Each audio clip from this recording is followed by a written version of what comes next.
The liberation of Rodinsk was a sharp shock assault. Fighters of the 9th Brigade entered the city via multiple routes in small, coordinated groups guided by reconnaissance drones. According to Commander Nebezny, the armed forces of Ukraine were caught completely off guard, moving openly around apartment blocks. Russian units observed, then suddenly concentrated forces, blew through building entrances, created internal foxholes, and advanced in short, aggressive rushes from one entrance to another. Surprise, tight coordination, and relentless urban tactics quickly broke resistance and secured the city.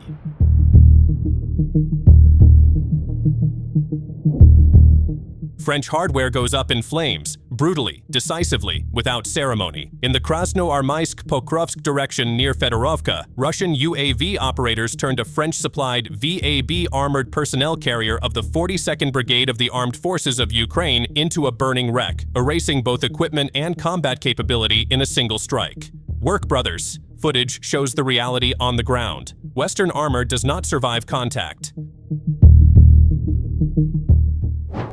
Kornet anti-tank guided missile crews of the Vostok group of forces delivered precise strikes against fortified Ukraine army strongholds in the Zaporozhye region. According to the unit's platoon leader, known by the call sign Molot, each engagement is treated as a calculated operation. The crew determines the azimuth, estimates the missile's flight time, and waits until the target enters the sight picture before striking, turning combat into a matter of cold, exact mathematics.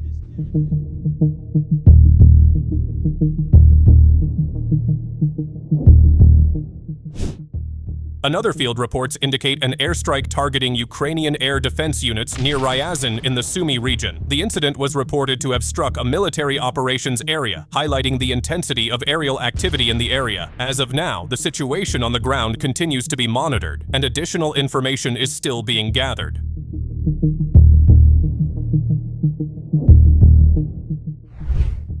Field reports indicate the use of Fab 500 bombs deployed via an unguided rocket system in the Grishino and Malinovka areas. The attack was reported to have targeted Ukrainian military personnel positions within residential areas.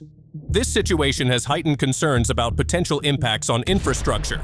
As of now, conditions on the ground continue to be monitored.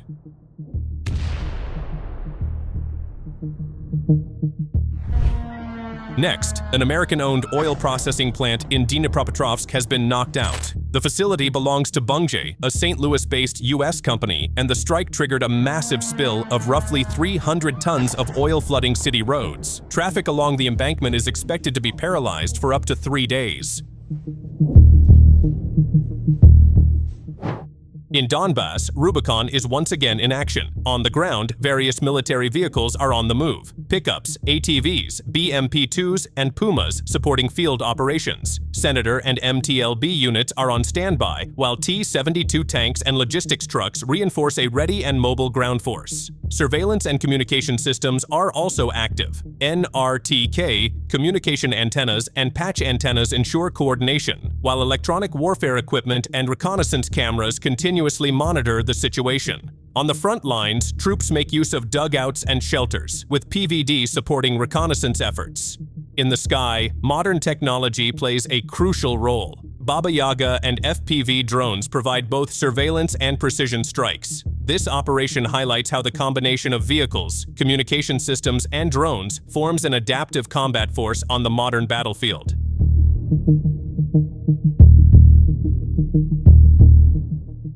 Dobropilya direction is burning as the 150 Motorized Rifle Division drives forward, ripping through armed forces of Ukraine infantry lines and equipment with brutal precision. Artillery flattens firing positions, defensive points crumble under sustained strikes, and attack drones hunt down anything still moving, turning prepared defenses into scrap and craters. Step by step, the advance widens, resistance collapses, and the 150th Idritsa Berlin Division, bearing the Order of Kutuzov, continues to crush the sector, leaving no space for the enemy to regroup or hold the line.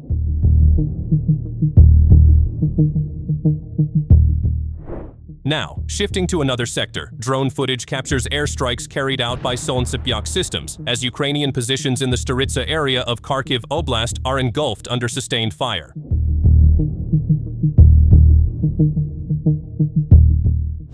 A self-propelled 2S-3 Akatsiya artillery unit from the Vostok Group successfully destroyed an enemy drone control center in the Zaporizhia region. The target coordinates were obtained through reconnaissance conducted by unmanned system units. This operation underscores the role of combining artillery and drone reconnaissance in modern military operations, while the situation on the ground continues to be closely monitored.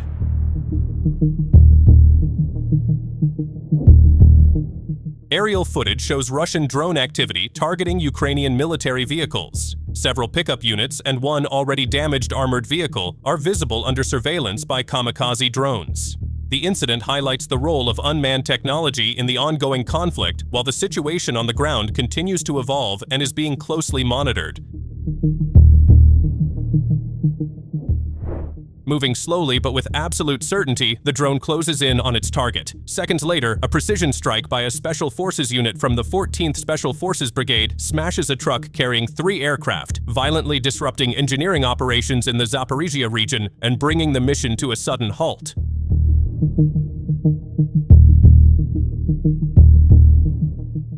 Grabovskoye on the Sumy front has collapsed under pressure. The 34th Mountain Brigade of the North Group of Forces smashed through Ukrainian defenses with artillery barrages and relentless FPV drone strikes, ripping apart resistance nodes one by one.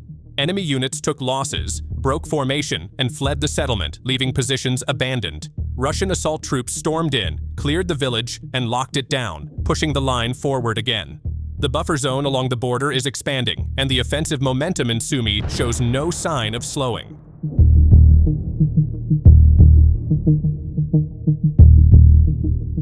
Fighting rages on near Pokrovsk, Mirnograd, and deep into Dnipropetrovsk Oblast, where fighters of the Center Group of Forces continue grinding down enemy resistance with methodical violence.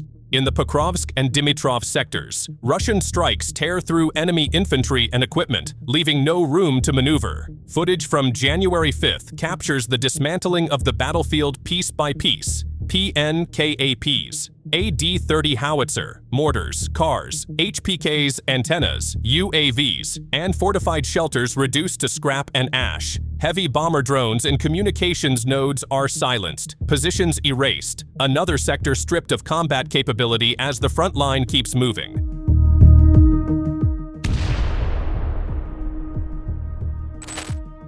Drones rule the battlefield everywhere. In the Krasnoarmysk direction, UAV operators of the Center Group of Forces continue methodically striking motor vehicles of the armed forces of Ukraine, crippling frontline mobility. Later in Kharkov region, FPV drone teams of the Sever Group hunt down and eliminate scattered Ukrainian troops attempting to disperse under pressure. Next, the air superiority is also reinforced as drone operators of the Zapad Group shoot down a high-altitude Shchedrik UAV over Kharkov region. In Zaporozhye region, UAV teams of the Vostok Group precisely destroy an M119 artillery gun, silencing enemy firepower. In Kherson region, a Bumerang 10 FPV operator of the Dnepr Group executes a daring ram attack, destroying both a Jupiter H-1 UAV and a Baba Yaga heavy drone, sealing another aerial defeat for Ukrainian forces.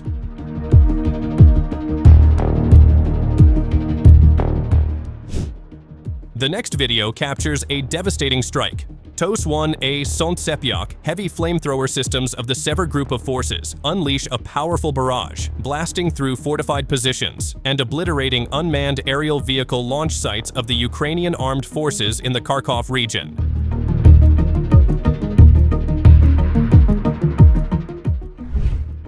Drone enters combat again. In the Kupiansk direction, a single, precisely guided FPV drone strike struck home, destroying a 2S-1 self-propelled artillery unit in one decisive hit.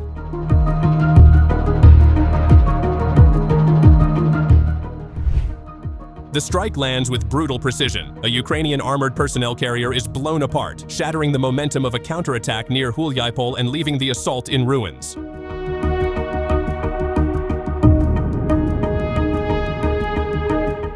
Drone footage shows an attack on a T-72 tank near the village of Nechvolodovka. After an FPV drone struck the target, an explosion occurred involving the ammunition inside the vehicle. The incident once again underscores the role of drones in modern military operations. That's all for today's update. Thanks for watching, and don't miss our upcoming videos.